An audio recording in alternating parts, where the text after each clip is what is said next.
How about you, Justin? Just initial reactions to the news that the sale was going to go through. Yeah, I mean, I think I guess my initial reaction was weeping tears of joy. Um, because honestly, I had given up hope, not just on Twitter, but just in general. I Just mean, social you and media I, in general. with just social media in general, I mean, you and I had talked about this for a while, Donnie. I mean, we've got this big socialism project here at Heartland. We've got a marketing budget. And, the main thing that we've been trying to do is reach people through social media, build social media followers. And we've been very successful at that. We have more than 500,000. The project does. We're very proud of the progress we've made. Just a couple of years ago, we had none, basically. So we've built this up from nothing.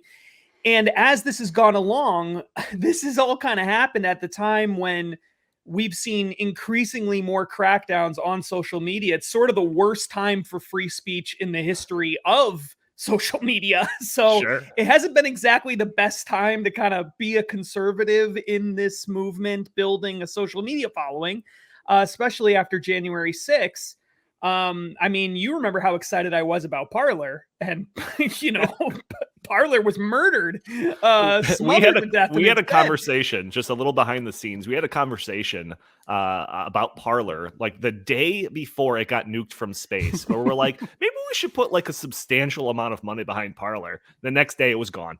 Yeah, So- without a doubt. I mean, and so I had given up. I gave up on Twitter a long time ago. And I had starting to give up on a lot of social media outlets because it just seems like the trajectory was unstoppable. They were all working against free speech.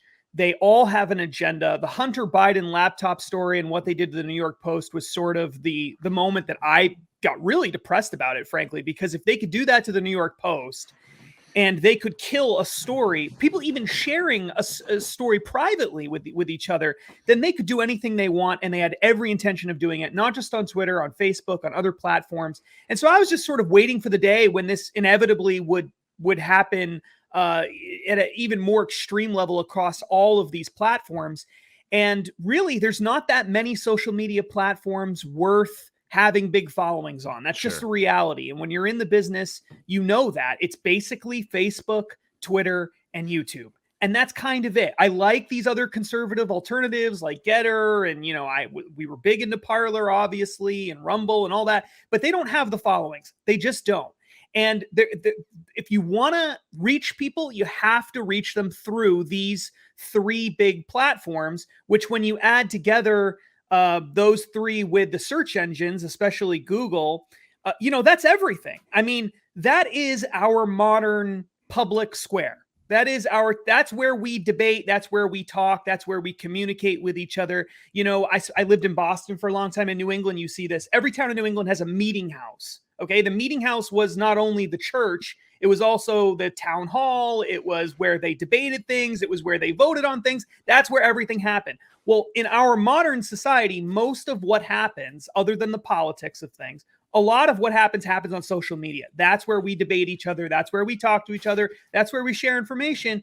And basically, it had been overrun by far left-wing people who decided we want to kick out everybody from the public square that we don't like and don't agree with. And that could be, you could be on their side one day, and then next week you could be ostracized from the community. Ask J.K. Rowling how she feels about that, right? So no one was safe from the mob. No one. Right. So Elon Musk, who has, as much money as, I think he's got more money than anybody, like literally more money than anyone on the planet. He's not even a conservative, okay? But he comes along and he says, I want free speech. I want free speech. I care about this. And this idea kept getting floated out publicly. It's really amazing.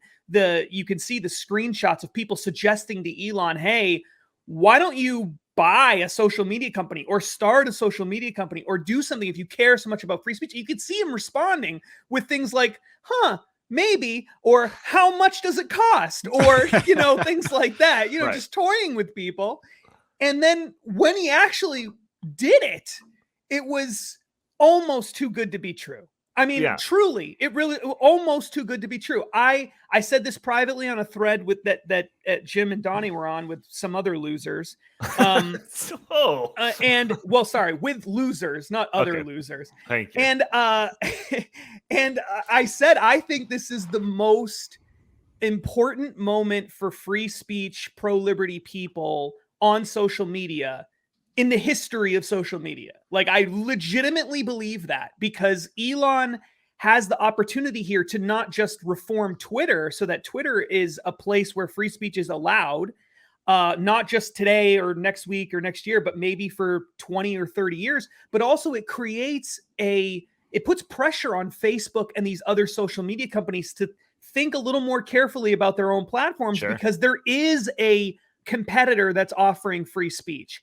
And when they're all working together to silence free speech, none of them have anything to lose from being a tyrant.